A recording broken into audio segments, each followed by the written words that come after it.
Angle में आप सभी का स्वागत है। इस वक्त की बड़ी खबरें लेकर मैं हूं आपके साथ नीतू शर्मा। सबसे पहले एक नजर सुर्खियों पर। 100 करोड़ वसूली मामले में महाराष्ट्र के गृह मंत्री अनिल देशमुख ने दिया इस्तीफा। भाजपा ने कहा, आजाद देश में ऐसा पहले नहीं हुआ। मुख्यमंत्री अशोक गहलोत ने लोगों से कोरोना की गाइडलाइन को फॉलो करने की अपील। अस्पतालों को मिले वैक्सीनेशन की अनुमति। भाजपा के पक्ष में प्रचार नहीं कर पाएंगे लालूलाल पीतलिया। चिकित्सा विभाग ने 15 दिन क्वारंटाइन रहने का नोटिस थमाया। चिकित्सा मंत्री डॉक्टर रघु शर्मा ने केंद्रीय गृह मंत्री पर साधा निशाना। अमित शाह को बताया शोले फिल्म का गब्बर सिंह। 100 करोड़ वसूली मामले पर बॉम्बे हाई कोर्ट के सीबीआई जांच के आदेश के 3 घंटे के अंदर ही महाराष्ट्र के गृह मंत्री अनिल देशमुख ने इस्तीफा दे दिया है। अनिल देशमुख ने मुख्यमंत्री उद्धव ठाकरे को अपना इस्तीफा सौंपा। पार्टी सुप्रीमो शरद पवार से बात करने के बाद अनिल देशमुख ने अपना इस्तीफा सौंपा। मीडिया रिपोर्ट के मुताबिक महाराष्ट्र के अगले गृह मंत्री दिलीप पाटिल हो सकते हैं। अनिल देशमुख ने मुख्यमंत्री को लिखी इस्तीफे की चिट्ठी को ट्वीट किया। वहीं महाराष्ट्र कैबिनेट के मंत्री नवाब मलिक ने कहा कि अनिल देशमुख पर लगाए गए सभी आरोप निराधार और बेबुनियाद हैं। बॉम्बे हाई कोर्ट का आदेश आने के बाद अनिल देशमुख ने महाराष्ट्र के गृह मंत्री पद से इस्तीफा दे दिया। उनके इस्तीफे के बाद बीजेपी के वरिष्ठ नेता और केंद्रीय कानून मंत्री रविशंकर प्रसाद ने एक प्रेस कॉन्फ्रेंस किया। इस दौरान उन्होंने उद्धव सरकार को खूब घेरा। इस दौरान रविशंकर प्रसाद ने कहा कि मुख्यमंत्री उद्धव ठाकरे खामोश हैं। शरद पवार कहते हैं कि मंत्री के बारे में फैसला मुख्यमंत्री करते हैं। कांग्रेस शिवसेना कहती है कि एनसीपी देशमुख के बारे में फैसला लेगी। आज कमाल हो गया, वो शरद पवार से अनुमति लेने गए और जाकर मुख्यमंत्री को इस्तीफा सौंप दिया। देश को क्या बताया जा रहा था। फ्रांस से 36 राफेल लड़ाकू विमान खरीदने के मामले में कथित भ्रष्टाचार के मुद्दे पर कांग्रेस ने मोदी सरकार को घेरा। दिल्ली में कांग्रेस नेता रणदीप सुरजेवाला ने प्रेस कॉन्फ्रेंस कर मोदी सरकार पर जमकर हमला बोला। राफेल विमान सौदे पर सुरजेवाला ने कहा कि 60,000 करोड़ की सच्चाई सामने आई है।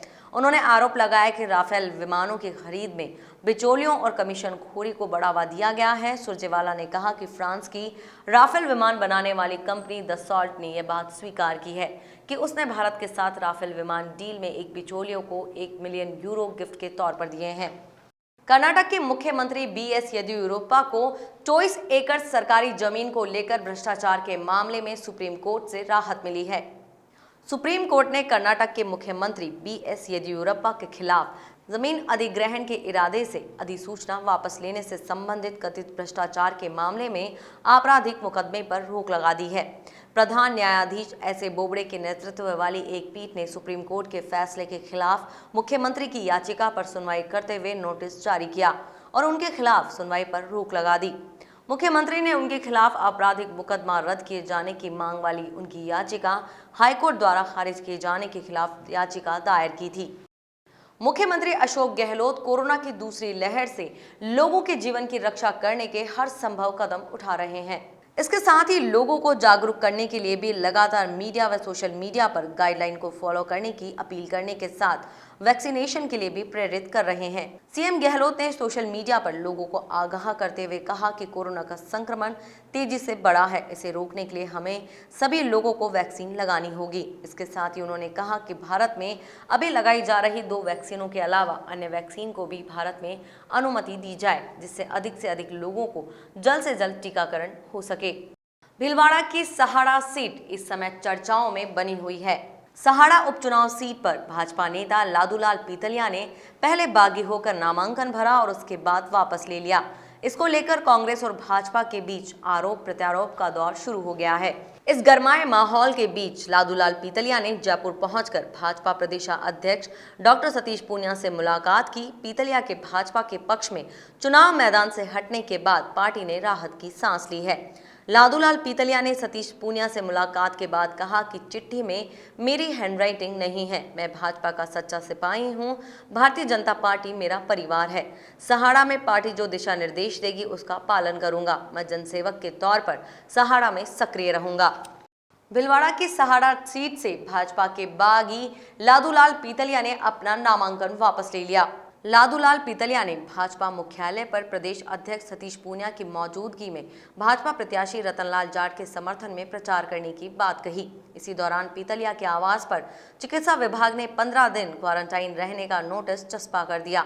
दरअसल लादूलाल पीतलिया अपने गुरु से मिलने राज्य से बाहर गए थे, जहां से वापस आने के बाद पीतलिया आरटी-पीसीआर टेस्ट करवा कर नहीं आए और सीधे जयपुर आ गए। इसके बाद चिकित्सा विभाग ने उनके घर पर नोटिस चस्पा दिया और उन्हें अब 19 अप्रैल तक क्वारंटाइन में रहना होगा। ऐसे में वो भाजपा के पक्ष में प्रचार नहीं कर सकेंगे। चिकित्सा मंत्री डॉक्टर रघु शर्मा ने केंद्रीय गृह मंत्री अमित शाह पर निशाना साधा। उन्होंने देश के गृह मंत्री अमित शाह को शोले फिल्म का गब्बर सिंह बताया। चिकित्सा मंत्री ने कहा कि बीजेपी अमित शाह के नाम पर इन दिनों हर राज्य के चुनाव हो या सरकारें सभी को धमका रही है। जयपुर स्थित आवास पर प्रेस वार्ता में उन्होंने चुनाव आयोग की विश्वसनीयता पर सवाल उठाते हुए कहा, आज सरेआम प्रत्याशियों को धमकाया जा रहा है। बीजेपी वालों के ऑडियो वायरल हो रहे हैं, लेकिन आयोग आंख बंद करके बैठा है। उन्होंने कहा कि आज जिनके कंधे पर देश के अमन चैन कानून व्यवस्था बनाए रखने की जिम्मेदारी है, उस चेहरे को आज गब्बर सिंह बना दिया है। जयपुर के शिक्षा संकुल में बोर्ड परीक्षाओं को लेकर बैठक हुई। बैठक में अधिकारी आधी अधूरी तैयारियों के साथ आए। इससे शिक्षा मंत्री गोविंद सिंह डोटासरा बिफर गए।